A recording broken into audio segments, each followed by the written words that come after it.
U.S. President Joe Biden is in Wisconsin today, making the case that he still has the strength to lead. We had a little debate last week. Can't say it was my best performance. We love it, Joe. But ever since then, there's been a lot of speculation. What's Joe going to do? Is he going to stay in the race? Is he going to drop out? What's he going to do? Well, here's my answer. I am running and going to win again. This rally comes ahead of tonight's high-stakes interview with ABC's George Stephanopoulos, and we're going to bring you a clip of that interview as soon as we have one. Biden's challenge proved to voters that he's still fit to govern after last week's disastrous debate performance. Every answer, every gesture and pause will be scrutinized. White House Press Secretary Karine Jean-Pierre says they expect millions of Americans to watch. One of those will be Josh Boak of the Associated Press. He's been closely following this story, and he joins me now. Josh, it's good to meet you. Thanks for taking the time. Likewise, happy to be here, David. It is remarkable to me that a single sit-down interview with George Stephanopoulos could have such high stakes, but this is where this race is. I mean, what is your sense of what is at stake tonight for Joe Biden? What is at stake is Joe Biden's future in the Democratic Party. And it's not just the ABC interview. It's going to be every event he does going forward. We know that President Biden seemed to feel somewhat confident leaving the interview because before getting on Air Force One, he stopped and talked with reporters, and he reiterated that he has completely ruled out getting out of the race. But the president is due to be in Pennsylvania on Sunday, and he's got more events in the weeks ahead, including the NATO conference in Washington. And every time he goes forward, he cannot remind voters what happened in the presidential debate, or he's going to face more trouble. This seems like an almost untenable position for any candidate of this kind of age with the demands of that job and the rigors of a campaign. It is trapeze with no net every time he's in front of a microphone and a camera. I mean, is that overstating it? But that seems where things are right now for Joe Biden. I think that's understating it. It's more like trapeze in the skyscrapers in Dubai with no net beneath you. NATO is meeting as we're dealing with Ukraine and Russia and all these other issues going forward. The president faces calls to step down as the party's nominee from 3 congressmen. He knows that he messed up, and he told ABC in the interview that it is his fault. He did not trust his instincts on his preparation. Well, now the battle is, are his instincts going to lead him in the right way? In what way is that? If his donors, if his fellow lawmakers don't feel that this is credible, or they feel like the debate really hasn't gone away, that's just going to be more and more challenging.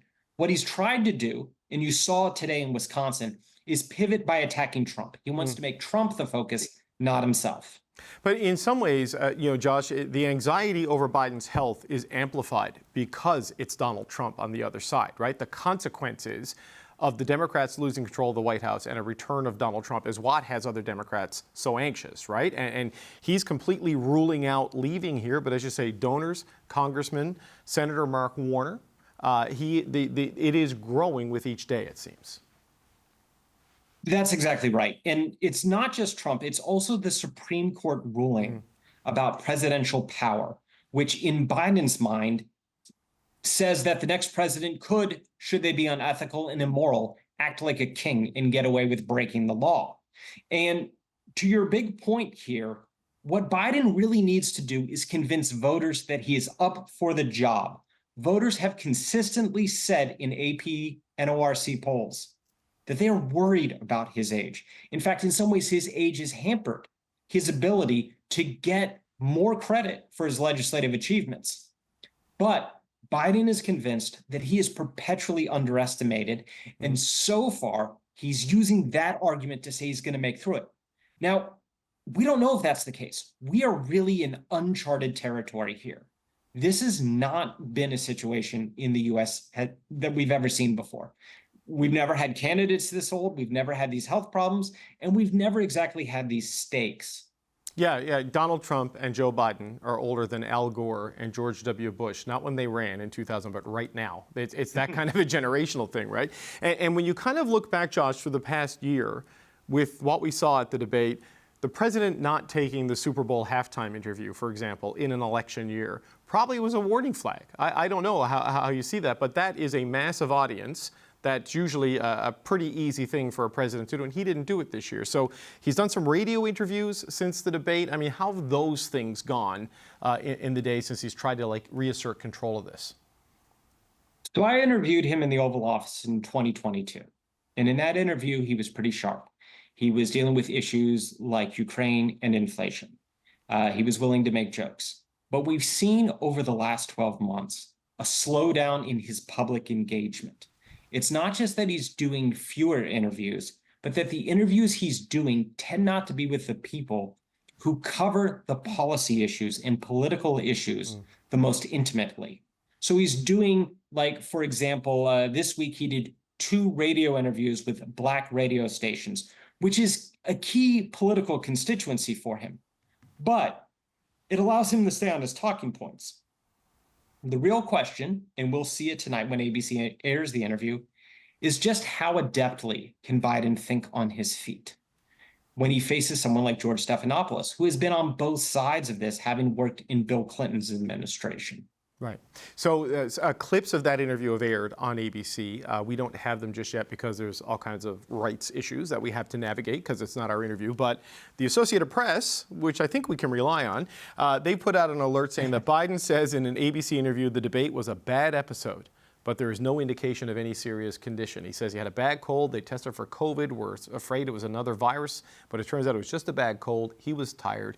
And he takes responsibility and isn't blaming his staff, as some people tried to brief out. Do you think that's going to cut it with people right now? I think the concern here is twofold. One, Biden's team were expecting a bump from this debate, not the drag that we've seen. We still don't have really high quality polling in enough volume to see what impact it's had. So that's the first thing, right? They haven't gotten the bump that they wanted in the first place. That's a problem. The second thing, when you listen to what Biden says, is he's saying, I had a bad night, I didn't do the preparation, but he spent 6 days in Camp David preparing.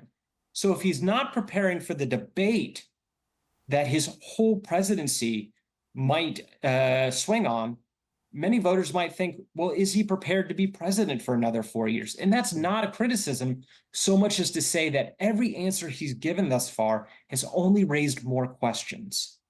So help me understand the significance. It was Lloyd Doggett of Texas, I think, was the first congressperson to go public saying he's got to go.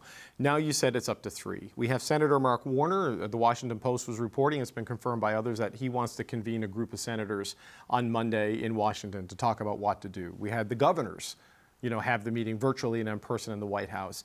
And now donors are saying they're going to hold off money until they get some clarity on this or they get changed at the top. How powerful a force is that in terms of forcing Biden to change his mind? Because he keeps making it clear, he's ruling it out. He is staying, he's going to run, he's going to win, but all of these other forces are stacking up against it. I mean, where is the power balance in that right now? The power balance is still ultimately with Joe Biden. If you listen to kind of the people saying he should step out, it's about him making the choice. It's not about him being forced out. But ultimately, in all of this, the real power is going to be with U.S. voters. And the question that Biden respects the most is, what do voters want? And if he doesn't see a good path for himself or a good path for Democrats to go against Trump, it's those voters whose voices matter the most in this case. And those are often the ones that are most overlooked. How does the calendar come into play here? Because it's July. The election is November 5th. The Democratic convention is early to mid-August, if I'm remembering correctly, in Chicago, and Democratic conventions in Chicago have a particular history. If he decides to leave, is there enough time for there to be sort of a nomination contest, or is it Kamala Harris who sort of steps in there and then it's a vice president sweepstake where it goes? I mean, or is it even too late to force this change at all? It depends on who you talk to. Some people are going to say, and they have said, it is too late. We are with Biden. Making a choice now to leave him is too risky. Right. Others would say, look, early voting starts September 1st. We still have time before the convention. We still have some time before virtual votes. We'll have some legal challenges, but we can do it if we're willing to act quickly. Now, the question of how you do that is a complicated one. We're not there yet. We could see an open convention in which there is a contest on the floor, something that historically has not happened in recent memory in U.S. politics, but it used to be very standard. We could see Biden weighing in and saying, for the good of the party, I'm going to free my delegates, but I want them to vote this way. Again, so much is up in the air, and that uncertainty right now is feeding itself. Yeah, and all of that could splinter the Democratic coalition and end up electing Donald Trump anyway, which is what all of this is they're hoping to avoid, right? Well, so that is the risk that some people say. And it's important to note that the Democratic coalition is much more diverse than the Republican coalition. And in that sense, one of the challenges that they face is staying united because they have all these competing and conflicting political views. So the question is, and Biden seemed to hint at this today, the easiest way to keep them united is to say, we are going after Trump. We cannot let Trump win. The question now is he the most effective person to make that case? Josh Boak with the Associated Press. It was good to meet you. We appreciate your analysis. Thanks for joining us today, sir. Happy to do it. Thanks, David. In an exclusive interview with ABC News anchor George Stephanopoulos, President Joe Biden sat down for his first televised interview since last week's disastrous presidential debate. The interview will air in full tonight at 8 Eastern on ABC, but we have a short clip we can show you now. Was this a bad episode or the sign of a more serious condition? It was a bad episode. No indication of any serious condition. I was exhausted. I didn't listen to my instincts in terms of preparing, and I had a bad night. I was sick. I was feeling terrible. Matter of fact, the docs with me, I asked them if they did a COVID test because they were trying to figure out what was wrong. They did a test to see whether or not I had some infection, a virus. I didn't. They just had a really bad cold. All right, the CBC's Paul Hunter is in Washington. Paul, what do you make of that clip? Fairly neutral, but what's your thoughts? Yeah, and that's what he's been saying in the days since that debate, that it's on him. He was cold, he had a cold, he was tired, wasn't feeling well.